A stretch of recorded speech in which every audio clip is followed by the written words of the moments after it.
Hey guys, welcome back to my channel. So, my biggest market of the year is officially over, after months of jewelry making and prepping. If you haven't already, be sure to check out the market prep and market vlog videos I posted just before this one. I'm sharing all of the behind the scenes stuff there.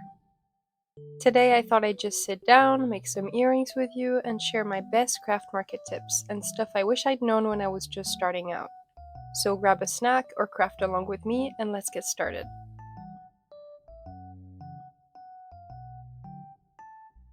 My first tip is to have a wide variety of products. Think of it like this: not everyone walking by your booth is going to be looking for the same thing. By offering different products at different price points and styles, you give yourself way more chances to make a sale. In my case, I had necklaces, earrings, keychains, phone charms, hair cuffs, hair clips, and bookmarks. I think people appreciated having a large selection to choose from. And this doesn't only apply to jewelry. For example, if you do illustrations, you could sell stickers, sticker sheets, prints, washi tapes, notepads.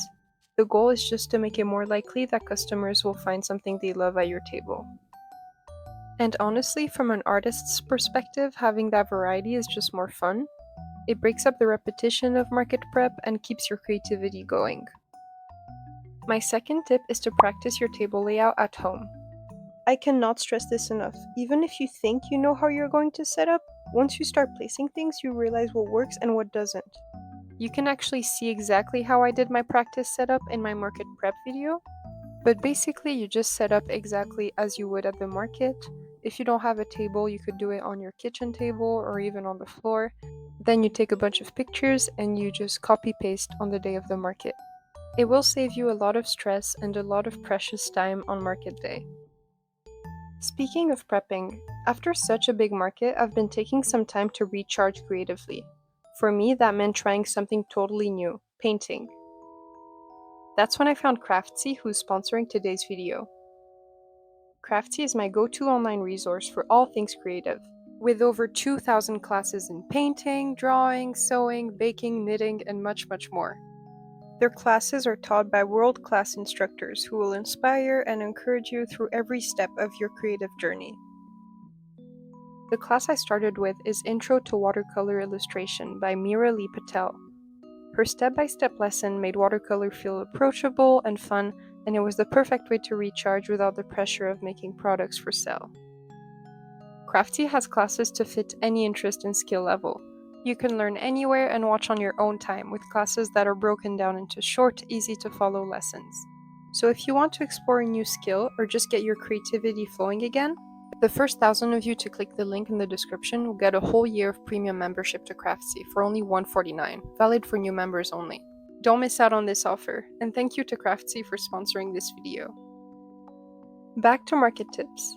One thing that makes a huge difference at markets is having a clear, cohesive color theme and aesthetic for your booth.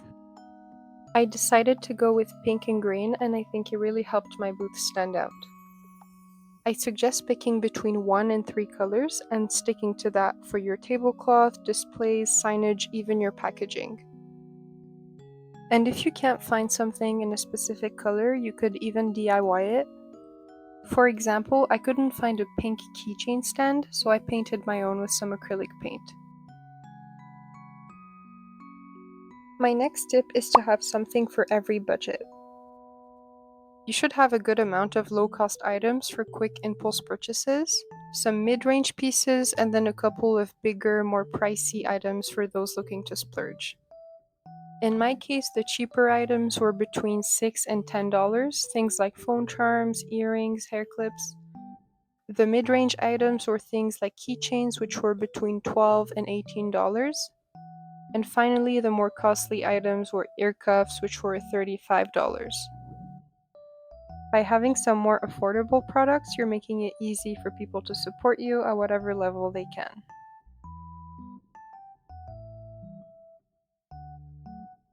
My last tip, which I feel like people don't talk about a lot, is to stand up. I know it's tempting to sit down behind your table the whole time, but standing is going to make a huge difference. When you're standing, you're on the same level as your customers.